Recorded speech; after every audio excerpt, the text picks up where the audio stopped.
Hi, friends, and welcome back to more. Oh, don't be a dumbass anymore, you dumbass. Swim through and get to you, my friend. Go on without me, Sal. I'm gonna drown. Surprise, motherfucker. Lunch as promised. I'm gonna fucking eat you, motherfucker. Damn, we ate lunch on the roof with Emmy and Rin. That section actually made me think like Rin a bit more. I didn't like her painting style, or the stuff she was doing there. She was fucking confusing as hell, but as that went on, I think I'm okay. I'm getting okay with Rin. I like her. And the lunch with Emmy was cool. It's quite atmospheric. It was actually kind of peaceful. I enjoyed it. Hopefully this episode is probably not going to be peaceful at all, though. Woo! The three of us head down the stairs together. The afternoon class passes once again, and I find myself without a plan for something to do after school, so I head to the library and return a couple of books I finished reading. Walking aside, I see that there are about as many students here as there were on Tuesday. All the more evident that from the almost total silence enveloping the room. Holy shit! God damn it! It's like the third time that's happened. How could this happen to me? I made my mistakes.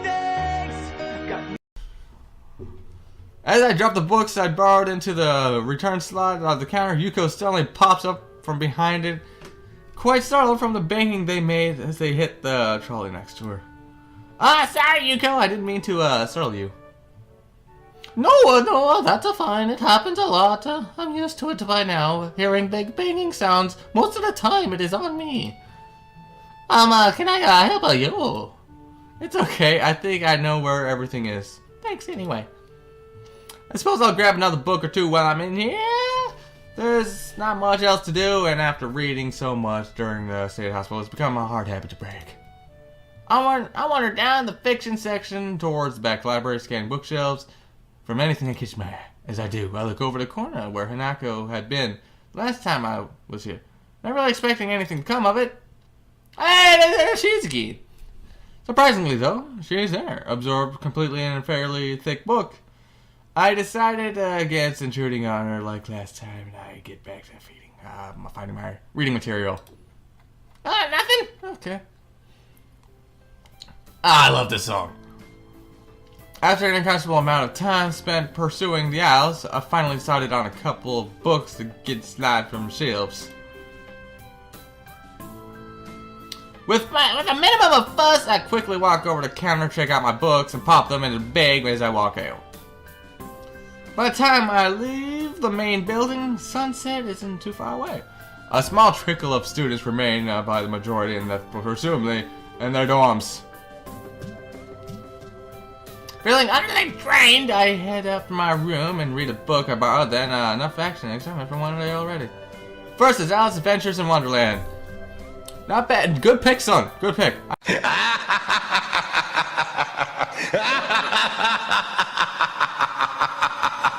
I know the story, of course, but I've never actually read the original book.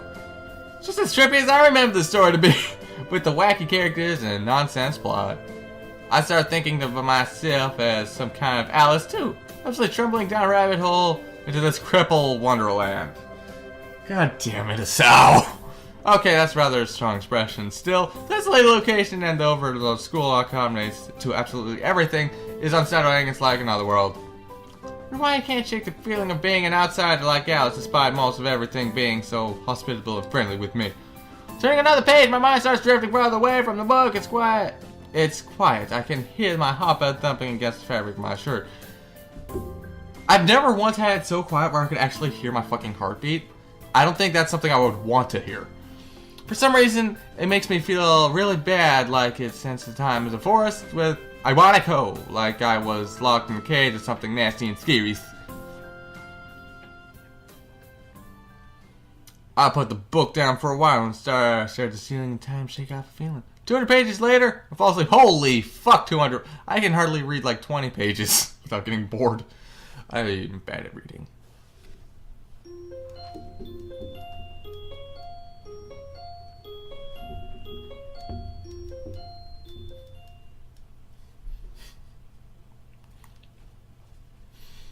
Unless it's a visual novel. I can read visual novels for hours. I don't know why. The students roll into the class for the Saturday morning session, each of every one of them supporting the tired eyes of the people that works through the night.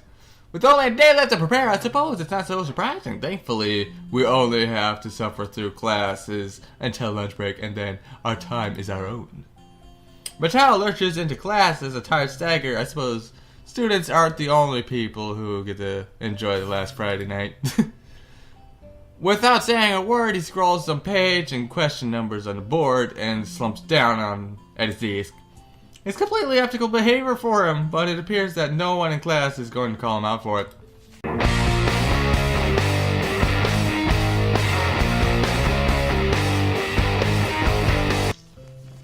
Honestly, the students shuffle their textbooks into position. Good God, that sounds terrible. Into position and get to work.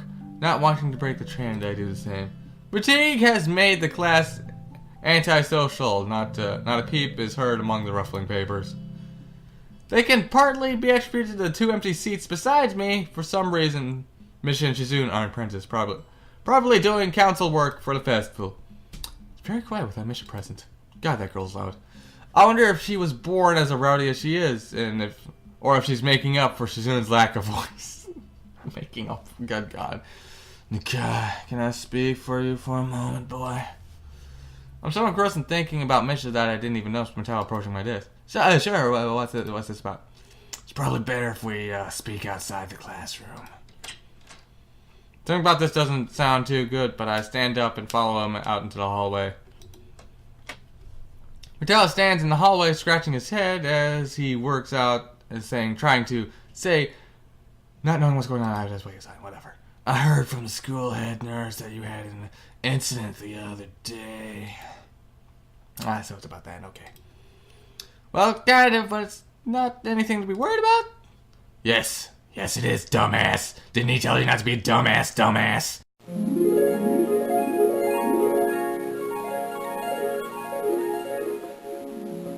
Now don't be a dumbass anymore, you dumbass. Anything that can endanger your health is something to be worried about. We try our best here to prepare you for life here. Part of that involves knowing your limits and how to work around them. It would be remiss of me if I didn't speak up about this. Alright, I get it, I'm sorry. Mateo closes his eyes in frustration, and I realize that this probably wasn't the best thing to say. Something tells me that you're not sorry. Pretend as much as you want, but this isn't a normal school. A lot of people here have put a lot of time, effort, and money to make sure that you and every other student here can have the same level of education as your peers. For you to abuse that by throwing out advice, especially medical advice, is plain selfish. I'm not quite sure if this is actually how he feels or if it is some act and he's practiced many times to guilt trip students into doing the right thing. Either way, it's working. I understand this is all new to me, and I apologize. I know my limits now, and I'll be sticking to them. Round two beers lighten up a little, satisfied with his message has been received. So then, on to the next question. How are you finding your studies? I understand you were laid up for a while. You're not too far ahead, are we? I really don't think so. I tried to keep up when I was in the hospital, so it hasn't been too hard. Now taps his chin and raises an eyebrow and absorbs this information. Is that so? I suppose there are still students out there who realize the importance of learning. I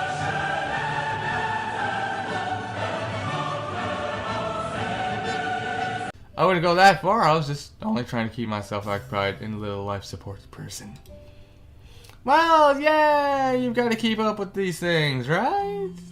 That's exactly it. One wrong move in this world and you're left behind. Yeah, man. Alright, wouldn't want that to happen? No, you wouldn't. Every week there's a new scientific discovery. Most of them mean nothing to the lay person, but any one of them could be the key to the next big thing. I'll keep that in mind. It's obvious that Mateo's serious talk is over and he's gone back to his standard, slightly scatterbrained approach of life. I think in hindsight that I prefer him this way. He's slightly more predictable in his unpredictability. Okay. Well then, I think that's all I'm really had to say. Let's get back inside, shall we? My relief at that suggestion is incredible. Sure, you're the boss, right?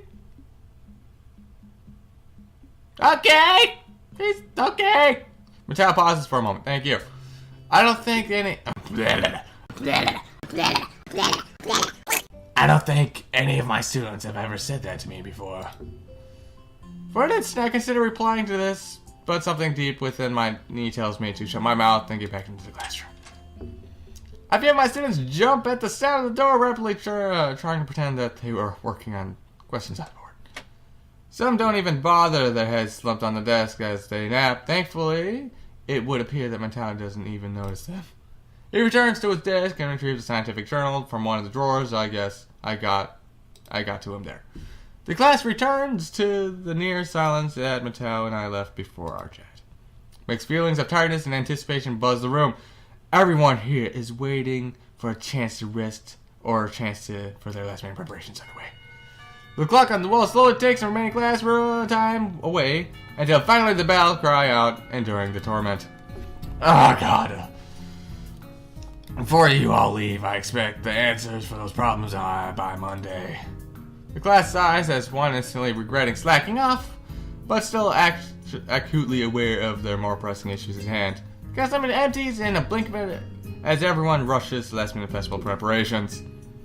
I sit behind and try to quickly finish the questions so I don't have to bother with it over the rest of the weekend with the festival and all tomorrow. Hey, and that goes! What up-os? Apart from me, Hanako's the only one left, obviously waiting for Lily. It's weird that Lily comes all the way to our classroom to pick her up. I expect that moving around at least normally harder for her than it is for Hanako's. But it's not my business, and I naturally don't ask about it from Hanako. Despite the relatively proximity of their seats, neither tries to strike up conversation about that or anything else either. So, an apprehensive silence follows upon the classroom. Time passes in silence. It's probably about just 15 minutes or so, but it feels longer. I turn pages of my notebook. Hanako turns pages for novels she's reading. This is fucking awkward.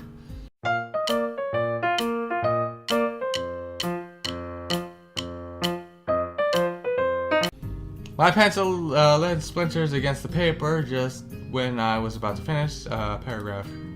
The sound of my ear-tight say, instantly fumbling around for a sharpener, feels like there's breaking the mood of the classroom. God damn it, I'm not supposed to be doing this. It's supposed to be depressing atmosphere. God damn it, pencil. Hanako keeps her eyes firmly away from my direction. Before long, Lily's tall figure appears in the doorway. Hanako? Her name is all it takes to make Hanako jump up from her desk and run to Lily. They talk quietly for a moment, but it isn't long before Lily leaves down the hall and Hanako idles back into the classroom, taking her seat once again. I watch Hanako out of the corner of my eye, out of sheer curiosity at the idea that the two would be separated. For a couple of minutes, she does nothing but sit there with her chin on her hand, staring at the desk dejectedly. Boredom evidently becomes too much for her, though, her slender frame reaching into her bag, pulling out a small book. Come to think of it, that isn't the one I saw her reading in the library. She must quite a fast reader to get through that at this rate. After about 10 minutes of restlessly shuffling in her seat and trying to read, Hanako closes her book and leaves us too. As should I, since the assignment is all but finished and there's nothing else to do in the classroom. Not that I have nothing to do anywhere else either. Fuck my life. Guys, we're ending it. We're ending it here. I'll talk to you all again next time.